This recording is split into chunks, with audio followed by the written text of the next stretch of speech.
Hey Suzanne, do you know what time it is? No, what time is it, Conesy? It's time for us to go over our top 10 games of all time.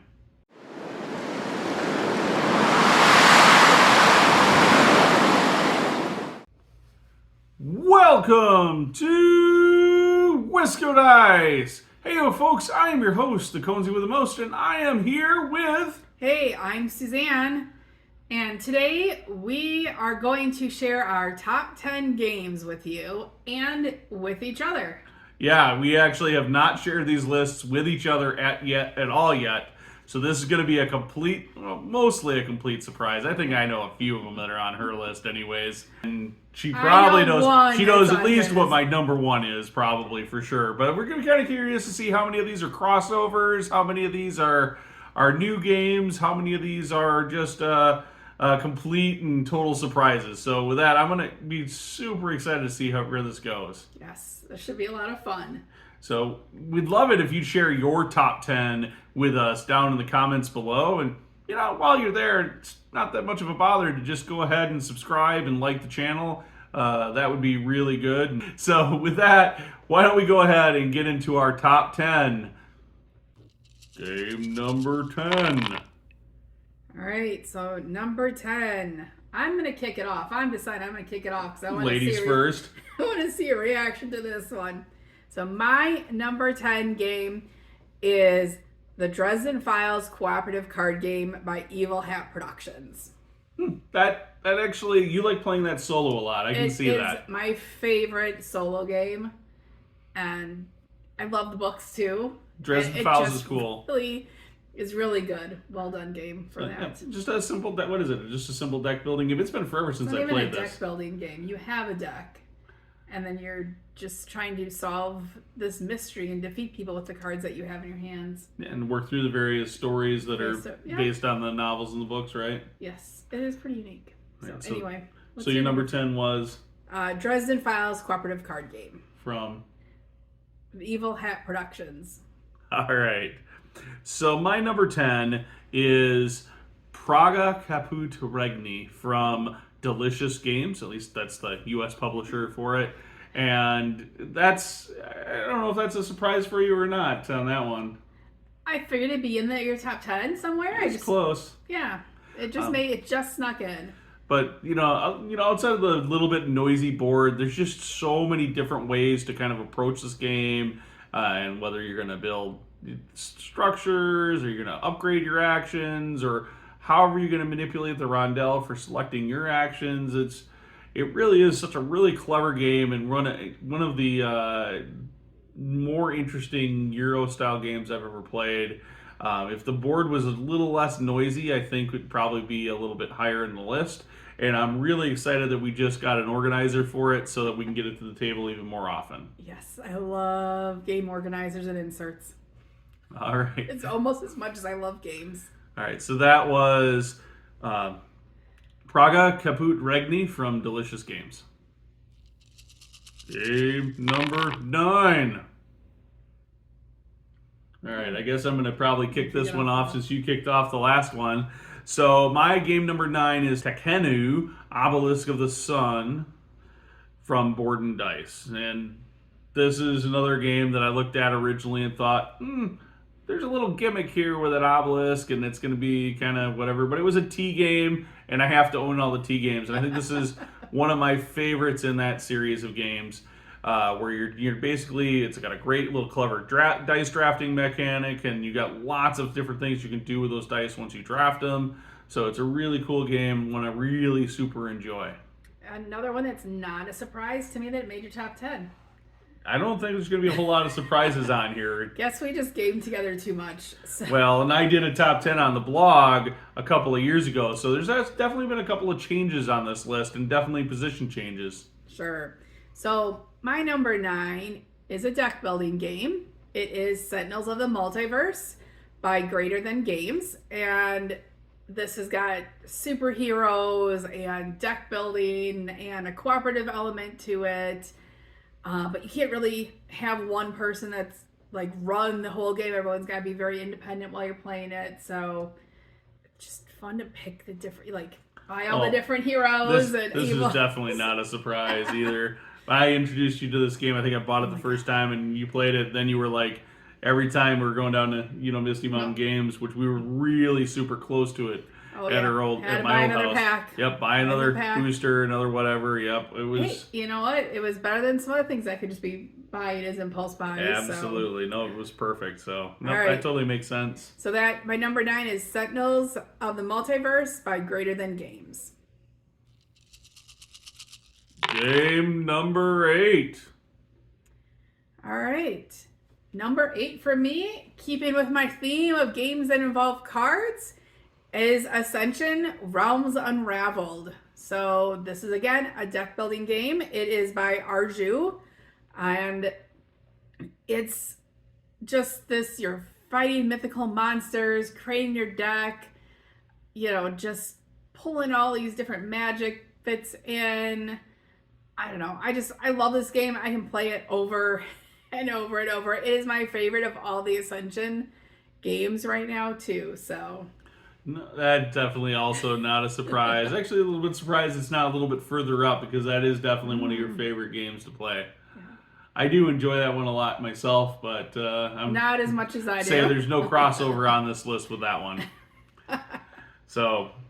For my number 8, it is actually Cthulhu Wars from Peterson Games, and I love like the giant, huge miniatures that come with this game. I love the way it manipulates power to be able to pay for actions, so you're kind of managing that resource to take on the other players. I love the way that it's a highly player interactive game that can play.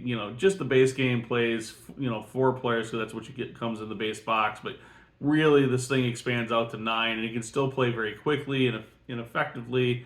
Its table aesthetic and wow factor is awesome.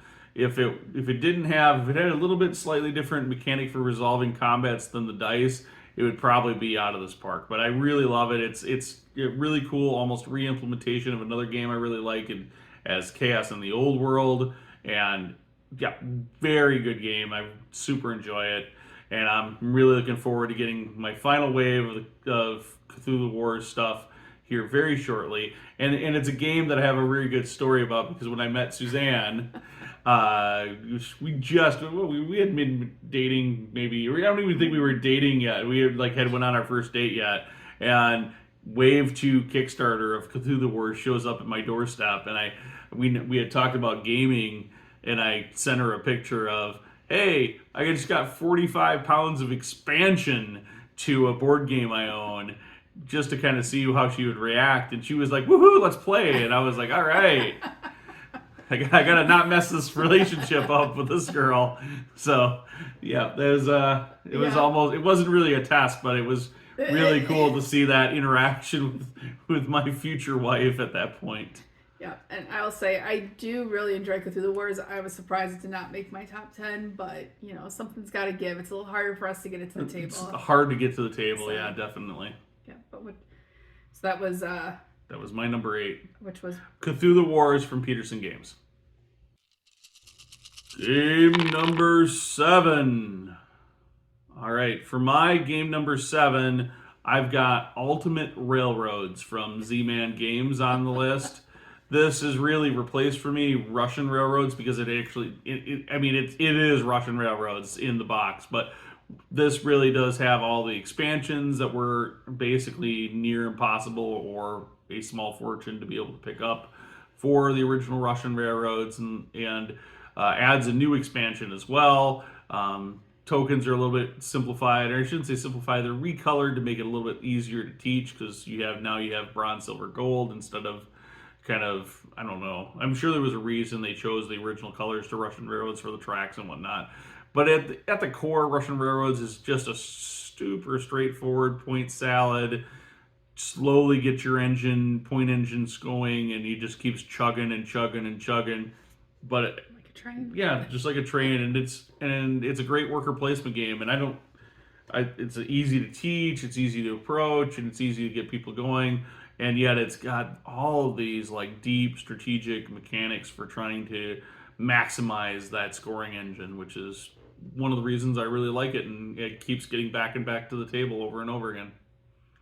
Yeah, it's a good game. It's a lot of fun. I am not an expert on it like you are though. I mean, I've probably played it 70 or 80 times, including my board game arena plays now. So, and I'm still not an upper tier expert on board game arena by any means. So, that is Ultimate Railroads from Z-Man Games.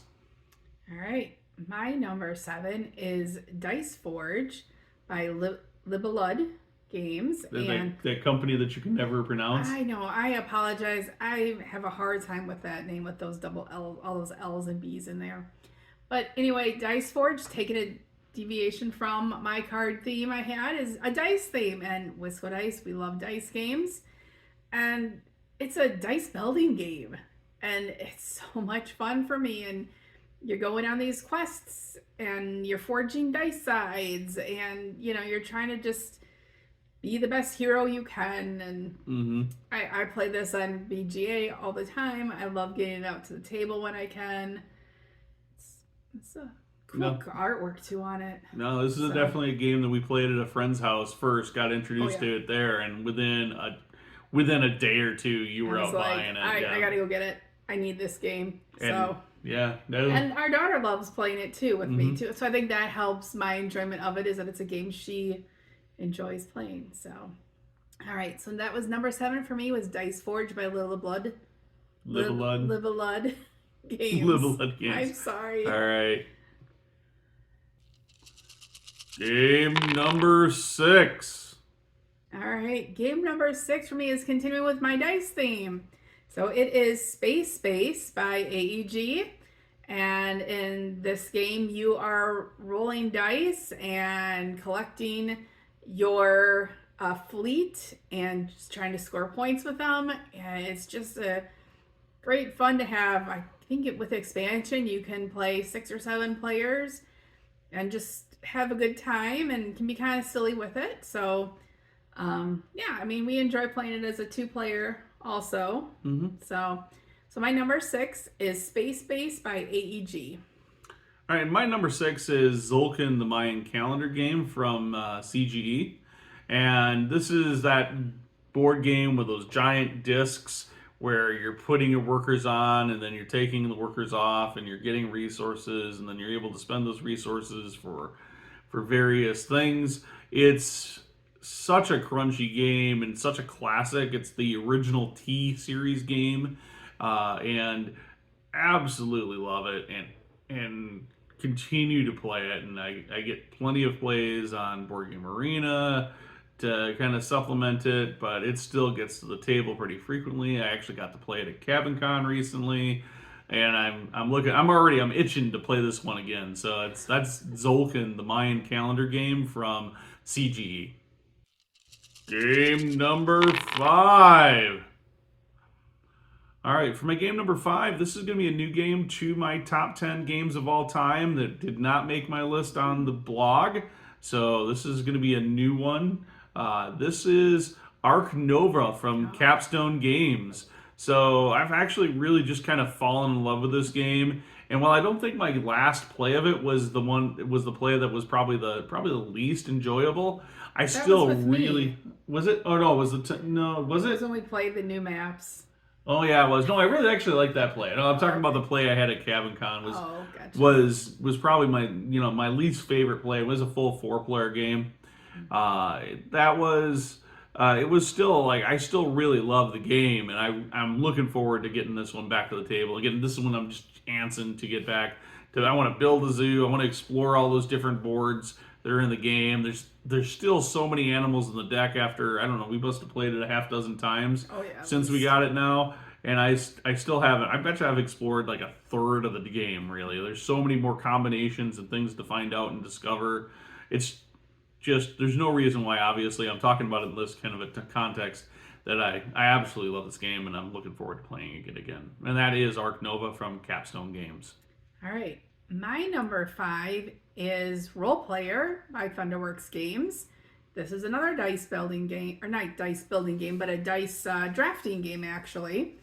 And in it, you are basically creating a D&D character as you're drafting dice and getting armor and skills. And It's got colorful dice. It's got some math. You do have some thinking to do, but there Such a are brain burner. but it's, to me, it's so much fun, because if you put something in the wrong spot, different rows where you place your dice have different abilities, so you can mitigate some bad placements or some bad dice that you've received. And it's just kind of cool to see how close I can get to completing all the objectives kind of that you have for scoring.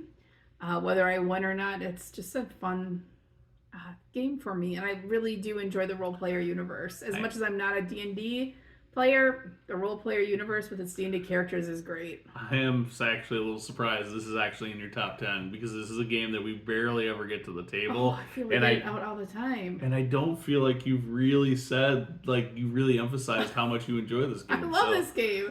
This is another one I bought insert for, so we can play it easier and quicker. Now I understand the motivation for that insert. So my number 5 was Role Player by Thunderworks Games. Game number 4. All right, my game number 4, I've got to watch Conesy to see his reaction for this one, is Funkoverse strategy game by Funko Games.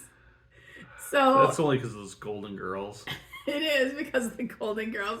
So if you have not seen the Funkoverse strategy game, this basically has mini pops that you move around the board, and you fight or try and complete objectives. It's a very simple, move, area control, fighty game. We've got Batman characters for it, which are fun, but they came out with Golden Girls, and we bought both sets of the Golden Girls, and it's a blast just having them beat people up with the cheesecake and the handbag, and just it's no so much fun. I love Golden Girls.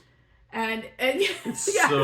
so terrible every time I lose with Batman against the Golden Girls. The Golden Girls. I mean, it's very thematic too when you read the abilities that the characters have, whether it's Batman or Golden Girls, which are the only 2 sets we have of it. Right. Yeah, that is. But their activities they're thematic, and it's just fun. I have a blast every time we play it. So my number 4 is Funkoverse strategy game by Funko Games. All right. My number 4 is a game that when we were having a vote as to what game was going to be our first game on this brand new game table that we're sitting at right now, that was the only crossover on our 10 games that we wanted to be the first game we played on it, and that is Spirit Island from Greater Than Games.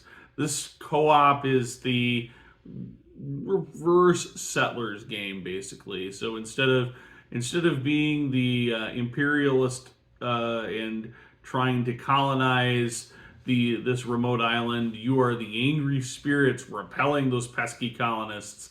And it feels so good to repel them.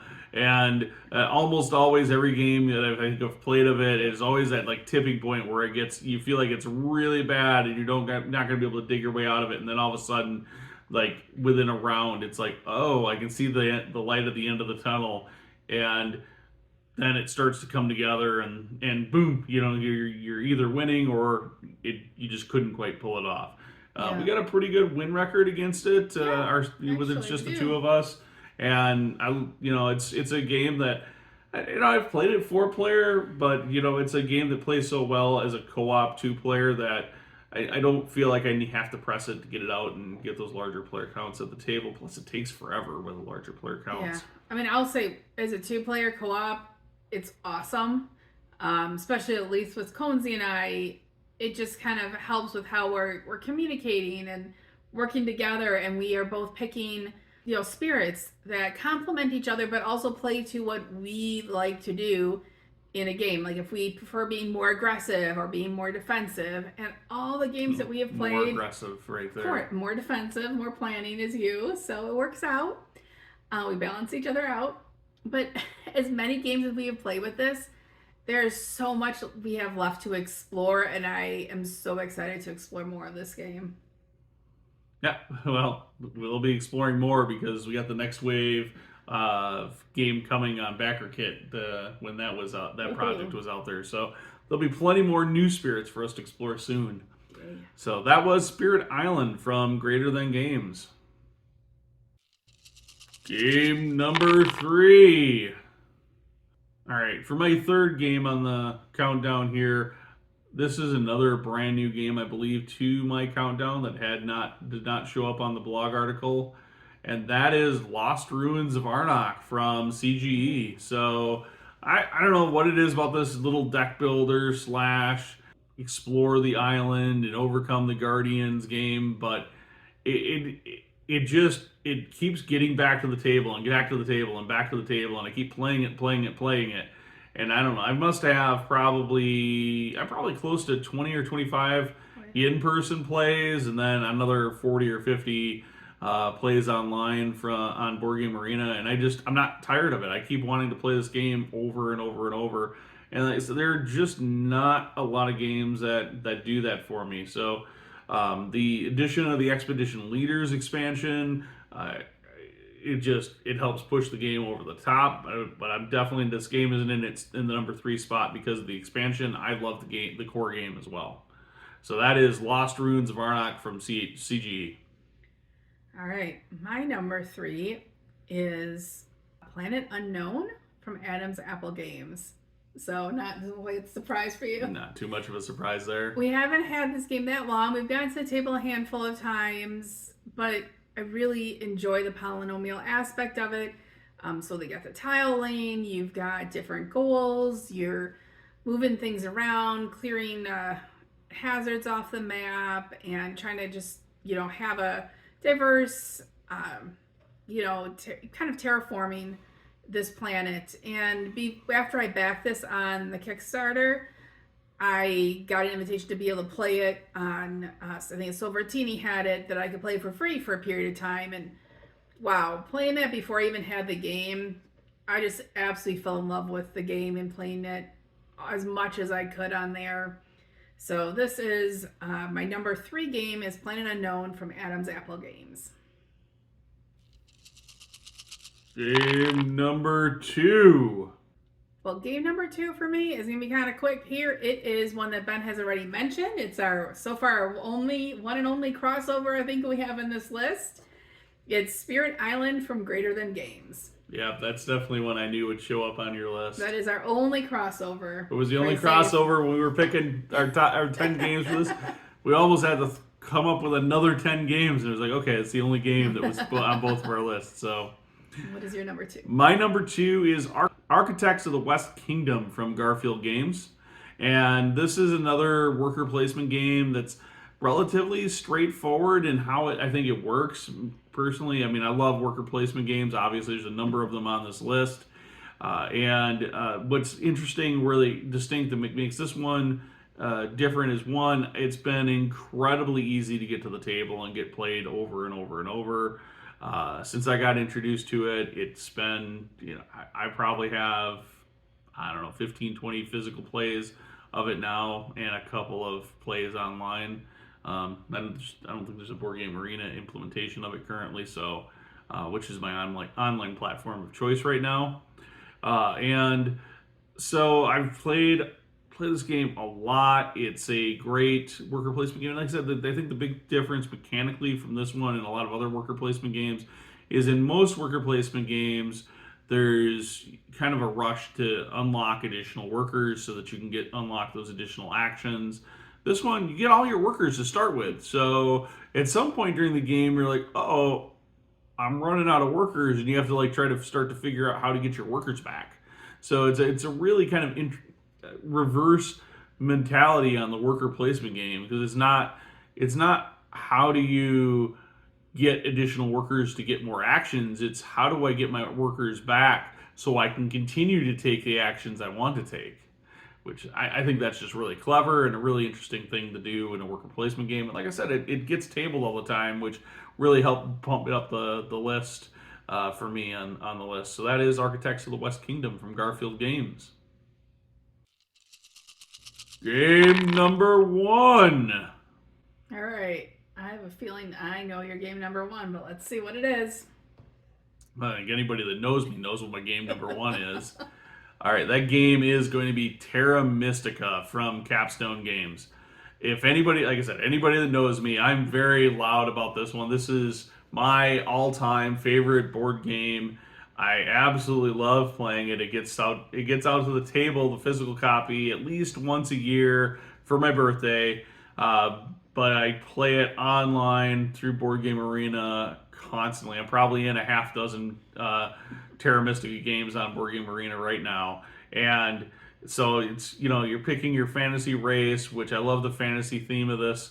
That it's got on it versus the Gaia Project, which is the sci-fi version of this game, and I love that aspect. I love how you're constantly kind of manipulating all of these resources to be able to terraform lands and be able to then build your structures on them, and you're managing all of these things, but you're constantly having to react to kind of that game state and pay attention to what you're getting bonus points for, because that's always different every game, and managing the cult tracks and all of these different little aspects. So you're trying to manage all of these things so you can do well on and also be competitive with the other players.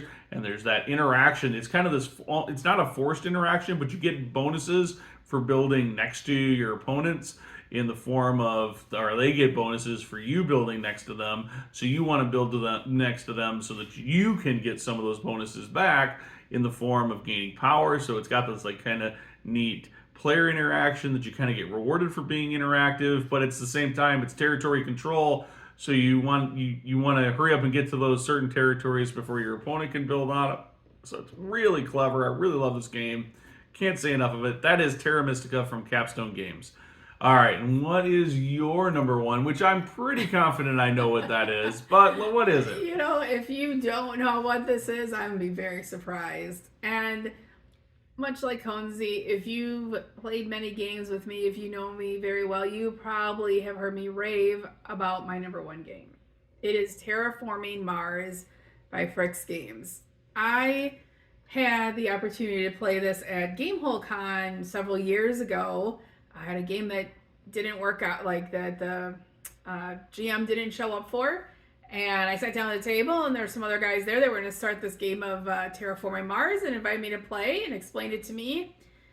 And explained to me like in just a couple minutes, so nowhere near how long a teach really should go for this. But I had a blast learning and playing the game as I'm terraforming this planet. It's got the space theme. You've got cards, so it's sort of deck building where you're deck building a tableau in front of you. You are having some area control. There are things you can do and play cards that you can do some gotchas to the other players. So there is some nuking. Have a giant meteorite come and destroy some other stuff. Take all my plants.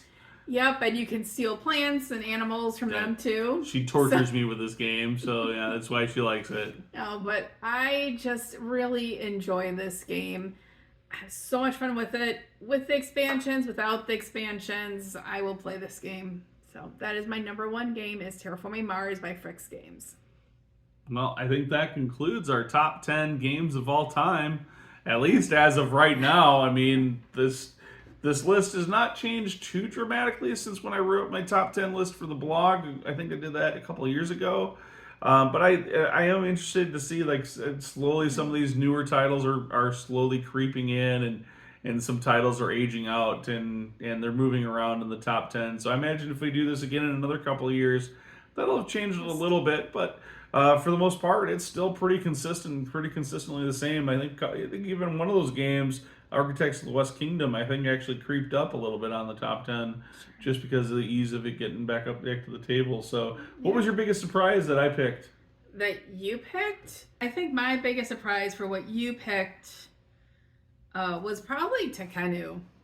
Because I know you really like Tekhenu, but I don't feel like it's gotten to the table all that often. It's been really hard to get to the table, for sure. I think that was my biggest surprise on what you had. Role player was actually Funkoverse was my biggest surprise. And it was number 4. Now I know why too. She loves kicking my rear at that game. It's just, yeah, I don't know. It's just what's fun. It's silly fun for me. So, I mean, these are our top 10 that we have currently. Like we said at the beginning of the video, we'd love to hear what your favorite games are. So leave us a comment below to let us know what games you liked, or if there were anything on our list that are your favorites also. That would be great to hear too, because we like to know what type of games you guys are passionate about. And while you're doing that, again, like and subscribe, and we will see you again probably next week. Yeah, definitely next week. Hey there, it's Conesy. Thank you so much for watching. We put out videos weekly here at Wisco Dice. Check out our channel for more great videos, and don't forget to subscribe. We also have more great content on our website at wiscodice.com. Of course, we do this all for you, the viewers. So please like the video if you enjoyed it, and thanks for watching.